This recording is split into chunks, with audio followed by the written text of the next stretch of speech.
Hey guys, what's up and welcome back to LEGO Connections. Today, we've got another episode of Building Starkiller Base for you. This is actually the second to last episode, the last episode before the finale.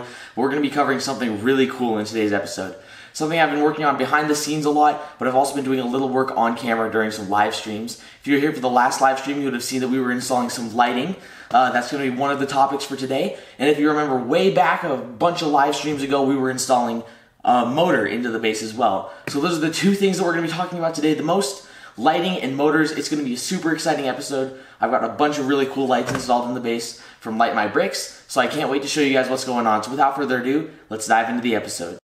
Alright guys, before we get into the actual lighting and the motors, I did want to show off something that I've been working on. This is the computer system in the room where Phasma is going to be confronted by Finn.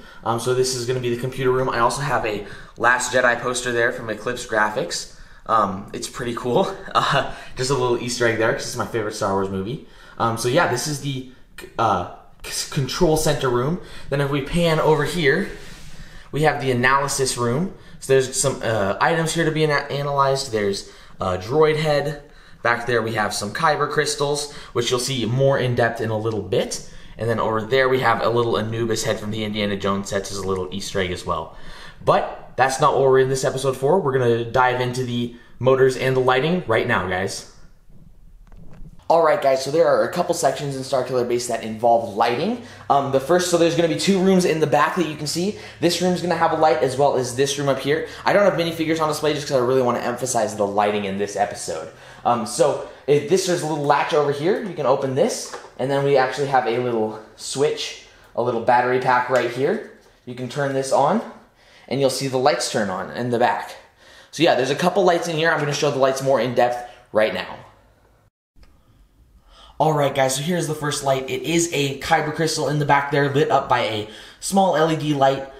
It is just a white light, but the red kind of reflects since it's a red crystal. I thought it would be cool to incorporate a Kyber Crystal since Jedi Fallen Order all but confirmed that Starkiller Base is on Ilum. I thought that would be a cool little Easter egg to have in there that there's a Kyber Crystal. And I thought it would be really cool if it was lit up. I love how the light reflects off of the walls. I think it looks super cool. And I really like how the light kind of brings that little room to life. It's going to look even better when we have some minifigures in there, but I just wanted to focus on the light right there. I think it looks super cool, and it really brings that room to life. So yeah, we're going to go look at the next room now. Alright guys, so this is the next piece with a light in it. We've got a LED, a white LED strip up here. This is also from Light My Bricks. This is the room where Kylo Ren and Han Solo are going to face off. I thought this would be a really cool room to be highlighted with lighting. So if like the room ever goes dark or anything at a convention, you can see just that room. I thought it would be a really cool room to highlight because it's such a pivotal moment in the movie. So I thought it would be cool to have that little light shining down. It's nice, it's really flat, so you can like barely see the light up there. But it does illuminate the room, and it really makes the room pop in the mock, which I really like. It brings the room to life. So that is another place that we put in lighting, so we'll move on to the next place as well.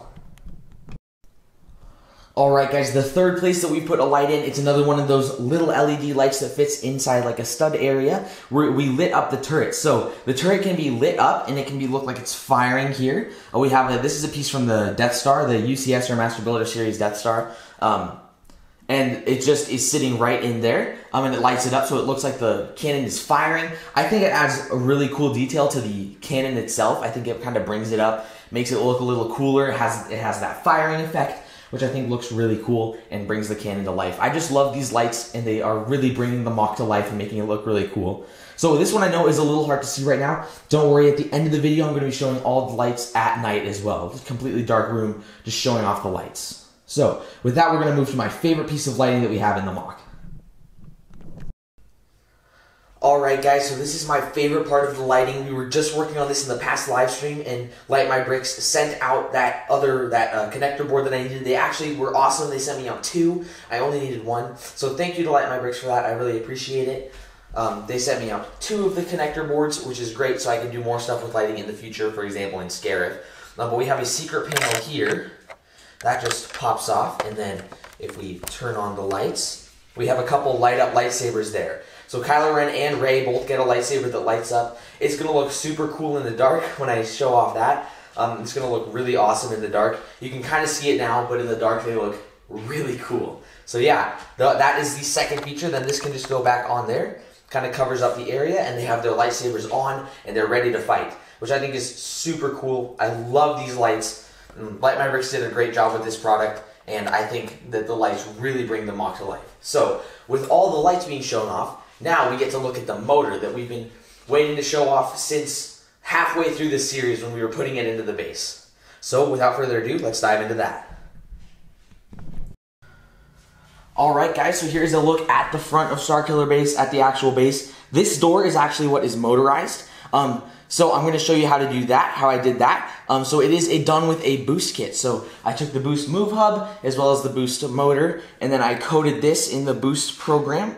It is just a little program that has it open and close, and there's a waiting period in between, so at conventions and stuff, the doors can open and close repeatedly, and there'll be like a little wait time between them opening and closing, which I think works really well. Kind of, instead of them just opening and closing rapidly, they open and close and then have that little wait time. So yeah, with that being said, I'm going to hit this little play button and show you guys how they work.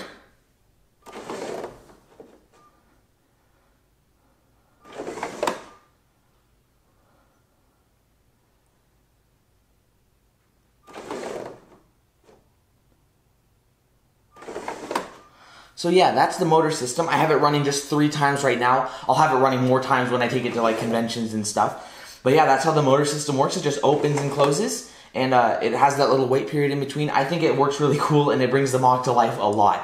Like if you have minifigures and stuff going around there, it looks like they're walking in and out of the door. It looks really cool. So yeah, that is the motor system. I'm going to show you kind of some of the little parts in the back here as well, where the motor parts are and stuff like that, and where this device goes as well. So yeah, with that, we're going to dive in and show you guys all the inner workings of the motor part. Alright guys, so that right there, that white and gray brick is the motor brick. That is connected into the gear system that we're going to see in 1 second. And it is built into the wall there. There's a little hole there for the cords to go up. But yeah, that one is built into the wall. Then, up here, we have a little latch that we can pull, and it pulls out this little section. This section is so that we can put the device, slide it in there, and it'll hide the device while it's running the program, while it's running the code, the drag and drop code, and we can slide that back in there, and it looks like it's just part of the wall with that little latch there. So that's how we keep the phone device in there to kind of run the program over and over again.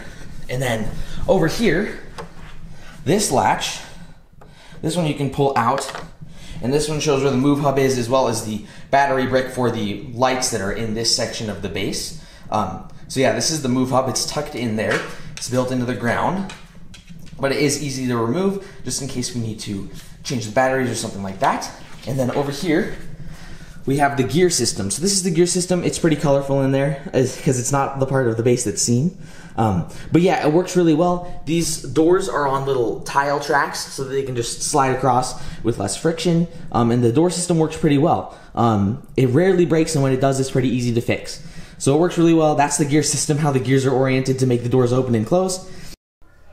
Alright guys, so we're about to take a look at the lights in the dark. Here we have the lightsaber section. I'm just going to flick these guys on real quick.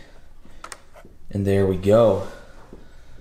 There's the fully lit up section of the lightsabers. I love how the lightsabers kind of glow off of the snow and everything. I think it looks really cool. So we're going to look at the other lights now. Alright, here's a better look at the cannon in the dark.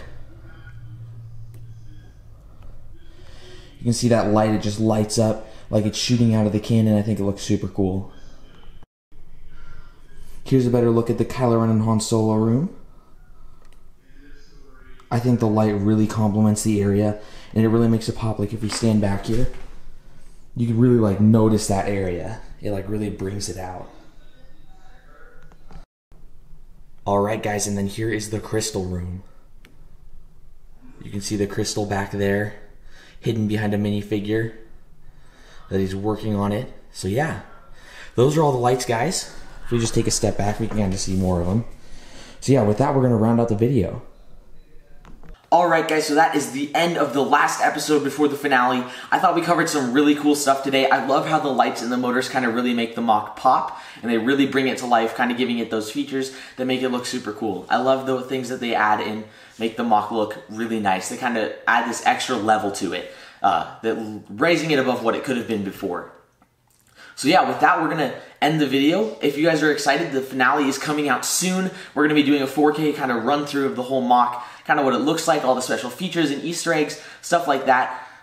So thank you guys so much for tuning in. I really appreciate it. If you guys like this video, make sure you like and subscribe for more content in the future. And I will see you guys next time on Building Starkiller Base.